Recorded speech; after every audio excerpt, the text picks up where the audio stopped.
Hello, and welcome to the Clinical Care Options Infectious Disease Podcast. I'm your host, Jacqueline Meredith. Today's episode features three experts in the field. Dr. Stephen Cantrill, recently retired medical director at Denver Health Medical Center. Dr. Raj Gandhi, an infectious disease physician at Massachusetts General Hospital. And Dr. Payal Patel, system-wide director of antimicrobial stewardship at Intermountain Health. Listen in as these experts discuss the risk factors associated with progression to severe COVID-19, an initial workup to classifying disease severity, all of which is centered on a detailed patient case to illustrate key takeaways. This episode is part of a larger educational program titled COVID Rounds, Clinical Case Discussions on Best Practices for Inpatient COVID-19 Management. For more information on Drs. Cantrill, Gandhi, and Patel, along with a link to the larger educational program, please visit the link in the show notes for this episode. Now let's get started and hear what the experts have to say about this important topic. Welcome, everyone. Today's COVID rounds, we're going to be talking about inpatient COVID-19 management of people with mild COVID-19. So now let's turn to a case. This is a person with COVID-19 with mild to moderate disease, but who's hospitalized. So this is a person who's 78 years old. They have a history of lymphoma. They've received rituximab as well as other chemotherapy for their lymphoma in the past 3 months. And this individual presents to the emergency department with right hip pain after a fall. They also report fevers, myalgias, cough, and some other upper respiratory symptoms that started 2 days prior to this fall. And when you see this individual, the blood pressure is 140/85, the heart rate is 96, respiratory rate is normal at 14, temperature is 38.2, and importantly, the oxygen saturation on room air, on ambient air, is 95%, so normal. Physical exam is notable for a right leg with significant external rotation and shortening. And in terms of vaccination and prior COVID status, this person had 2 mRNA COVID vaccines 3 years ago, I should say 2 doses of the mRNA vaccines 3 years ago, but has not had any boosters since. Did have COVID-19 about 2 years prior to this admission. You do a COVID test and the antigen test is positive. So the person is admitted for their broken leg, but also has signs and symptoms of COVID and is testing positive for COVID. And now over to my colleague. Thank you. Yeah, I'm going to go through some current trends in SARS-CoV-2. This is a most recent capture, but if you're interested, the CDC COVID tracker is still live and they're updating that twice a week. One thing that I would highlight from the infectious disease background is that all current variants that are really in play here are Omicron related. And so the vaccines that have been updated have been in terms of the Omicron. And so I think that's really important. We were seeing a lot more changes early when COVID had first come out. And so that's something to think about. The media often talks about this too, but deep in those newspaper articles are that these are all Omicron subvariants. I think that's really important to keep in mind. Just noting what has been happening with hospitalizations, and actually along with this mortality trends are very similar as well. Those are also continually being updated on the CDC COVID tracker website if you want to see latest trends on those. Thinking back to 2019, 2020, and then again looking at 2021 and those hospitalizations, and then bringing us to where we are now. That's basically the lowest amongst the hospitalizations. And so we've definitely seen an improvement in hospitalizations and mortality associated with COVID-19. I'll hand it over to Dr. Cantrill. Thank you very much. We're going to discuss now the initial workup in the emergency department when presented with a patient who may have COVID-19. This is the case that we've already been discussing. Obviously, in this case, in reality, the patient usually comes in without having a test that's positive. And our goal is to determine which patients are going to require hospitalization and those that we can treat in the ED and then release with follow-up. Follow-up was extremely important, especially during the initial onslaught of COVID-19, because we weren't really sure what we were dealing with. So we have that information. We're going to do standard H&P in this patient, including the risk factors for progression to severe COVID-19. Then laboratory testing we've touched on briefly, certainly an antigen test or the nucleic acid amplification test. And it's important, as seeing this patient initially, that we realize there's a 5-day window in which the actual test can be negative, but the patient can, in fact, have COVID-19. So a negative test means it's negative only at that instant and does not mean the patient does not have COVID. Very important to remember. We'll do a CBC kind of standard and a complete metabolic panel, and then any other labs as indicated by other comorbidities the patient may have. In terms of imaging, not everyone would get a chest x-ray if it was truly a very mild case. But if you're concerned or if the patient has risk factors, go ahead and get a chest x-ray. Or if they're severe or critical, you may want to get a chest CT, an EKG if indicated, and then any other studies that may be indicated. In terms of the NIH severity classification, mild, moderate, severe, and critical, and our patient falls into the mild. She has a fever, she has cough, she has muscle pain, and her O2 sat, importantly, is 95. It would fall into the moderate classification based on clinical assessment and imaging, but with a normal, essentially a normal O2 sat, 94 or above. Severe would be an O2 sat less than 94, or their PaO2, FiO2 ratio was less than 300 millimeters of mercury, or their tachypnic to a rate of greater than 30, or their lung x-ray showed infiltrates in more than 50%. And then obviously the critical, anyone who's in septic shock, respiratory failure or multi-organ dysfunction. Now, just a note about pulse oximetry. It can be a little misleading. It can be offset by skin pigmentation, skin thickness, and skin temperature.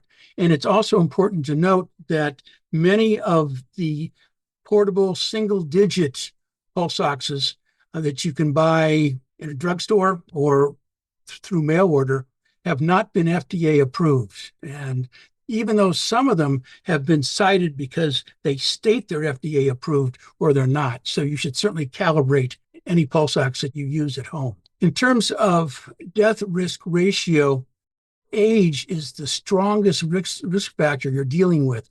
If you are 65 to 74, you have 6.7 times the risk of death from COVID-19.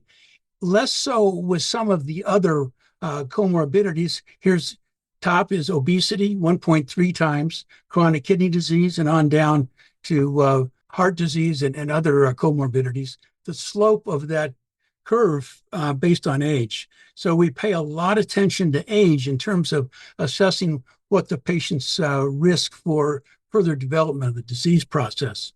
Now, this patient, again, has hematologic malignancy, and she's on immunosuppressive medications.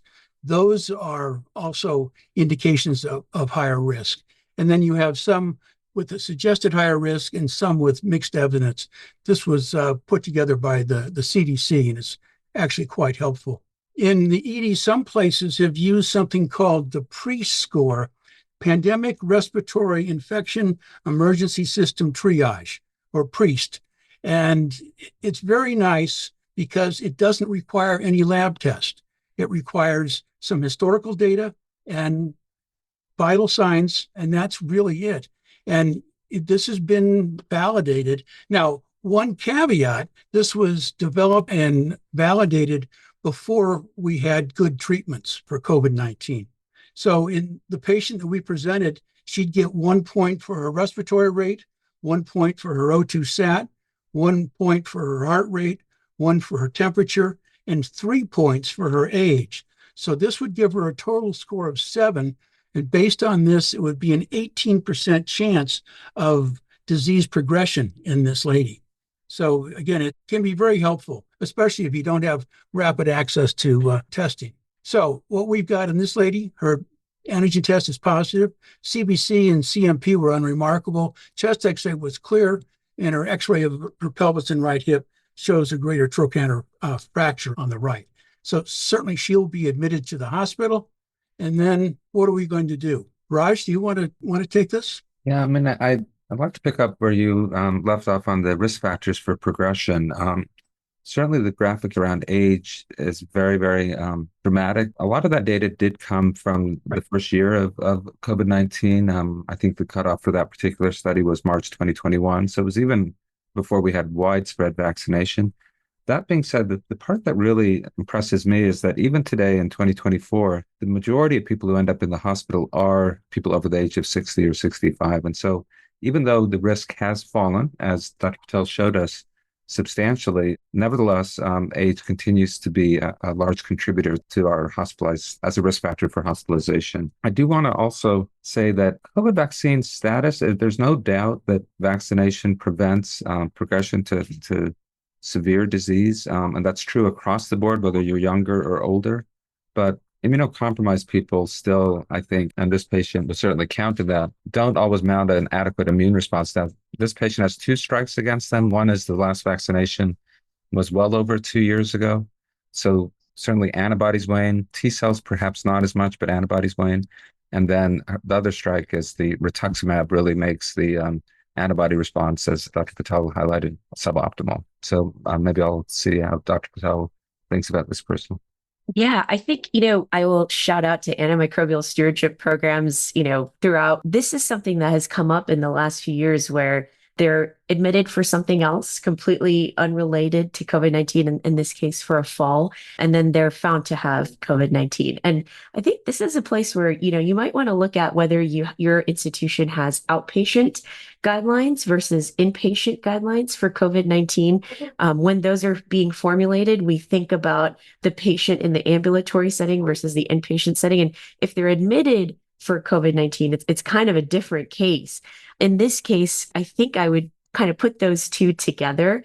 One thing that we've talked about before is logistics. So there hasn't been necessarily head-to-head remdesivir versus the oral options, antivirals, but logistically, remdesivir can be challenging in the outpatient space, but easier to do inpatient. So that would be something I would be thinking about. But this would be a really good time really to think about what your institution is offering for the outpatient and inpatient, and then kind of combine them together in this case. Yeah, and in that regard, you reminded me of a really important point. When these trials were done, they were either done in the outpatient setting or in the hospital. And yet this particular patient that we're talking about, had she not had a trochanteric fracture, her COVID is probably such that she would be treated as an outpatient. So we have to in some ways extrapolate data from the outpatient trials that we'll talk about to this person. So that's just something to keep clear. It's really an interesting situation. It's fair to say that there's being in the hospital versus not being in the hospital, if you're not in the hospital for a particular COVID-related condition, shouldn't matter. And that's why we do these extrapolations. But the studies, they weren't divided that way. And that's why you'll sometimes see people, and sometimes it's called expert opinion because we're extrapolating from certain circumstances. So. Let me just say one point about starting patients on antivirals in the ED. We feel pretty strongly about that. And the sicker the patient, the more strongly I feel. Sometimes the ED is very, very busy, and we can't get to that. But I feel it's quite important, especially in the severely ill patient, because there's so many delays built in to most institutions, unfortunately, getting the patient up on the floor, getting orders written, getting the drug from pharmacy. And if we can get the first dose going with the patient in the ED, I think that's a big plus for the patient. Yeah, and I think that really touches on the importance of multidisciplinary care. The ED will stabilize the patient. Antiviral therapy, as we're about to talk about, works best if you started early, and then they'll hand off that care of that patient to either the surgeon who might be fixing the fracture or to an internal medicine physician, depending on what the primary service is. So yeah, I totally agree. Dr. Patel and Dr. Cantrill have talked a lot about the risk factors. Let's put this all together. And so we've already mentioned and talked a bit about age. And so age certainly, as we heard, is perhaps the most important risk factor. And when we mean age, as you get into your 70s and 80s and 90s, that's really when age becomes an important risk factor. Chronic medical conditions also play a role. And so we want to know if our patients have diabetes, do they have obesity, do they have other conditions, heart and lung disease, I would really put up there. If they have severe chronic obstructive pulmonary disease, if they have severe cardiac disease, that's going to increase the risk of a progression. We've mentioned rituximab several times. Immunosuppressive conditions or medications is a third dimension in terms of our patient's risk, with lymphodepletion, rituximab being prominent, but also stem cell transplants and hematologic malignancies. There are a couple of conditions that we sometimes think about as immunosuppressive that are less impactful. So, for example, TNF inhibitors in the big scheme of things are less likely to lead to progression than some of the other immunosuppressants we give. And so that's been learned over the course of COVID. And then in our patient, we talked about vaccination, but yes, there's no doubt that full vaccination plus boosting is going to put someone at the lowest risk. And so keep that into account as you're trying to decide whether to give antiviral therapy. Thank you for joining and look forward to seeing you again. Thank you, Doctors Cantrill, Gandhi, and Patel, and many thanks to you, our listeners, for joining in. As a reminder to view the full program, COVID rounds, clinical case discussions on best practices for inpatient COVID-19 management, please click on the link in the show notes. And to get access to all of our new podcasts, subscribe to the CCO Infectious Disease podcast on Apple Podcasts, Google Podcasts, or Spotify. Thank you and have a great day.